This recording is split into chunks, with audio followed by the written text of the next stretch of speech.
అసలు ఈ కూటమి అధికారంలోకి వచ్చాక ఈ సంక్రాంతి సంబరాల్లో ఈ ఆంధ్రప్రదేశ్ని అశ్లీల నృత్యాలకి అడ్డాగా మార్చేశారు. అలాగే క్యాసినోలకి కేర్ ఆఫ్ అడ్రస్గా మార్చేశారు. జోడానికి బ్రాండ్ అంబాసిడర్గా మార్చేయడం జరిగింది. పేకాటకి పేటెంట్గా ఈ ఆంధ్రప్రదేశ్ రాష్ట్రాన్ని మార్చేశారు. అంత దారుణంగా ఎక్కడ చూసినా పబ్లిక్గా అడ్వర్టైజ్మెంట్స్ ఇచ్చి మరి ఇలాంటి సంస్కృతిని ఈ రాష్ట్రానికి ఈ కూటమి నాయకులు తీసుకురావడం జరిగింది. ఈరోజు గోవా, అలాగే శ్రీలంక, థాయిలాండ్ ఇలాంటి వాటిలో ఈ క్యాసినోలు ఇలాంటి సంస్కృతి మనం చూస్తూ ఉంటాము. కానీ వాటిని మించేట్టుగా ఈరోజు ఆంధ్రప్రదేశ్ రాష్ట్రంలో కూటమి నాయకులు ఆ సంస్కృతిని తీసుకురావడం జరిగింది.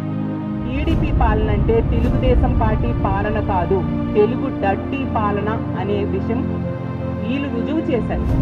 ఎన్డీఏ అంటే నారావారి డర్టీ అడ్మినిస్ట్రేషన్ అని ఈరోజు ఈ సంక్రాంతి సంబరాల ద్వారా రుజువైన పరిస్థితి మనం చూస్తున్నాం. కూటమి పాలన కాదు, క్యాసినో పాలన అన్నట్టుగా వీళ్ళు తేటతెల్లం చేశారు.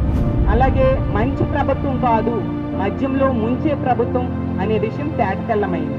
అలాగే రియల్ టైం గవర్నెన్స్ కాదు, రికార్డింగ్ డాన్సులు చేయించే గవర్నెన్స్ అనే విషయం ప్రజలకి తేటతెల్లమైంది.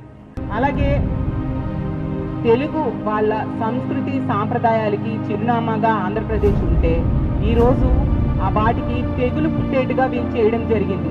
అసలు సంక్రాంతి అంటే ఏంటి?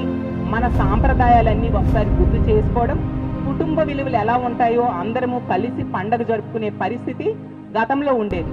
కానీ ఈ కూటమి ప్రభుత్వం అధికారంలోకి వచ్చాక జోదరుల పండగగా, అలాగే తీసుకుంటే పోకిరీల పండగగా సంక్రాంతిని మార్చేశారు.